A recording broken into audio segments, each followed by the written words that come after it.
자동차 노련은 1963년 창립 이후 정책연맹의 깃발 아래 조합원들의 권익보호와 버스 산업 발전에 앞장서 왔다.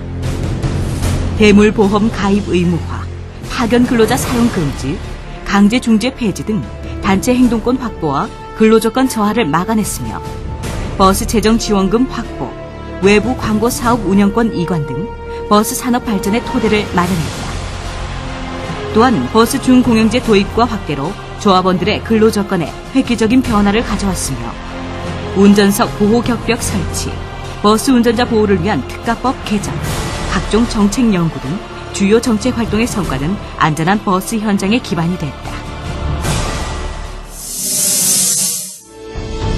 한국노총은 지난 대선에서 50만 조합원이 직접 투표를 통해 한나라당 이명박 후보와 정책 협약을 체결했으며 올해 총선에서도 정책연대 정신을 이어받아 노동자 정치 세력화에 매진했다.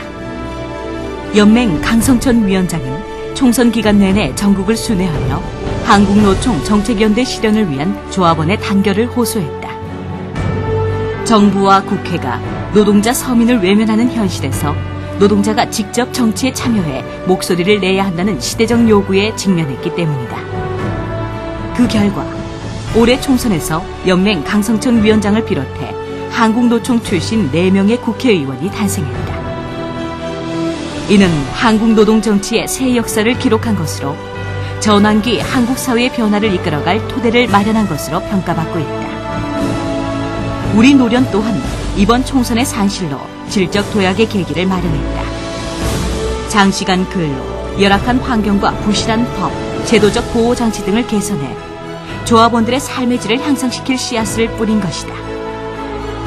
또한 이명박 정부와 함께 버스 준공영제 등 교통체계 개혁을 주도해 나갈 주체가 마련됐다는 점에서 매우 고무적인 결과이다.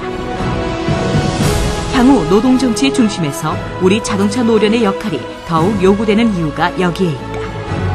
특히 노련 반세기 역사상 최초의 국회 입성은 현장과 함께 생사고락을 함께한 강성천 위원장의 현장과 함께 국민과 함께하는 노동 철학의 산물이라 할 것이다.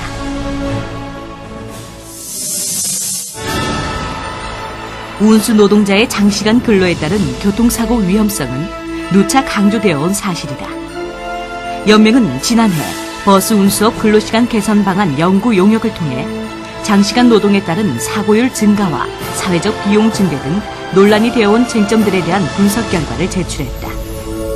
특히 격일제, 복격일제 근무가 1일 2교대제에 비해 사고율이 70%가량 높다는 매우 중요한 통계를 마련함으로써 근로시간 개선의 당위성을 마련했다. 또한 올해에는 지난해 연구 결과를 기반으로 현장 조합원들이 그토록 염원해왔던 운수노동자 특별법 제정 작업에 돌입했다. 세계 12대 경제대국이면서 가장 장시간 노동에 시달리는 운수노동자들의 삶을 획기적으로 전환시킬 운수노동자 특별법은 이번 정책연대 성과로 인해 더욱 힘을 받을 것으로 전망된다. 대전버스노조가 지난 6월 노련 산하 광역도시 중 최초로 13일간의 파업을 전개했다. 임금 왜곡과 일상적인 통제 등 버스 준공영제 시행 과정에서 드러난 문제점들이 한꺼번에 폭발한 것이다.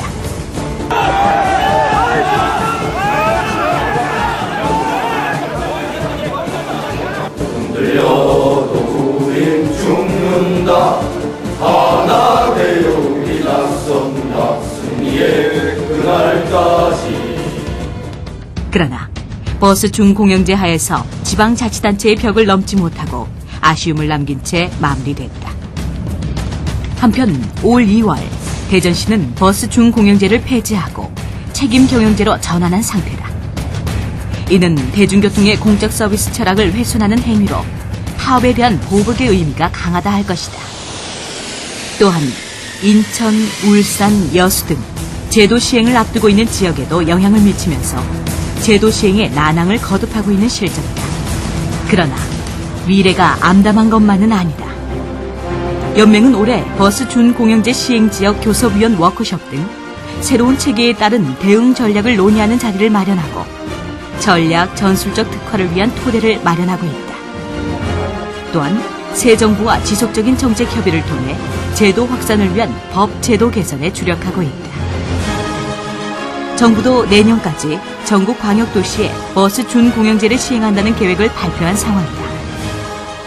연맹은 중앙 단위 제도 개선 기구 구성을 통해 준공영제 확산에 박차를 가하면서 시외 버스를 포함한 미시행 지역의 제도 개선에도 주력할 방침이다. 신자유주의의 세계화가 가속화되는 오늘, 자동차 노련은 국제연대를 통한 운수노동자 권리 확보에도 노력하고 있다. 연맹 강성천 위원장은 현재 국제운수노련 한국대표위원으로 세계 운수노동자들과 교류하며 우리나라 노동계의 위상을 드높이고 있다. 또한 지난해까지 한국교통운수노동조합 총연합 의장 조직으로서 건설교통부, 해양수산부 등 정부 부처와의 정책 활동도 활발히 진행했다.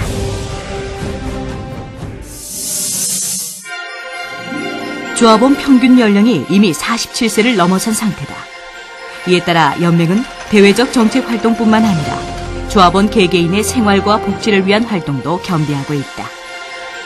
연맹은 지난해 중고령자 고용 안정을 위한 건강 증진 및 작업 환경 관리 컨설팅을 진행했다.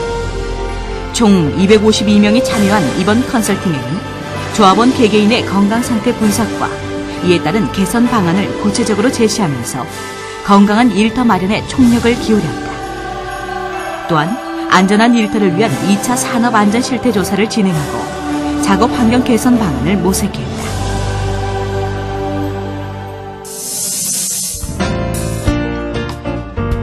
연맹은 조합원 복지 사업의 일환으로 장학재단을 운영하고 있다. 자동차 노련 장학재단은 지난 1991년 설립 이후 총 6만 790명에게 397억 4,702만 9천 원의 장학금을 지급했다. 올해에도 38억 6,900만 원을 조합원과 자녀들에게 지급할 예정이다. 현재 자동차 노련 장학재단은 약 230억 원의 기금을 확보하고 있으나 현재 장학재단의 수익금이 버스 외부 광고 수익금에 전적으로 의존하고 있는 실정으로 향후 재단의 지속적인 확대를 위해서는 다양하고 안정적인 재원 확보가 요구된다. 지난해 한국노총과 한나라당의 정책연대를 통해 우리는 노동자 정치 세력화라는 오랜 수건 사업을 성사시켰습니다. 노동자 서민의 정치화라는 노동자들의 염원을 잊지 않겠습니다. 항상 현장과 함께 숨쉬며 조합원 동지를 위하는 노동정치 실현자로서 일하겠습니다. 동지 여러분, 변화의 시기입니다. 또한 격동의 시기입니다. 조직의 단결과 혁신을 통한 강력한 노동조합으로 옥수노조 시대를 함께 돌파해 나갑시다. 저 또한 노동정치의 일선에서 동지들과 항상 함께 할 것임을 약속드립니다. 감사합니다. 반세기 노련의 역사를 새롭게 기록해 나갈 전환기에 우리는 직면했다.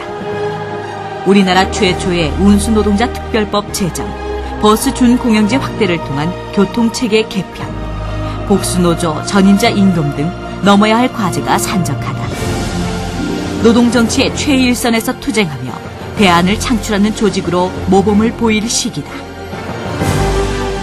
물길은 변해도 마르지 않는 장강의 장구한 역사처럼 국민경제 발전과 삶의 질 향상을 어우르며 오늘보다 더 나은 내일을 향해 역사의 한 페이지를 기록할 그 이름, 자동차 노련.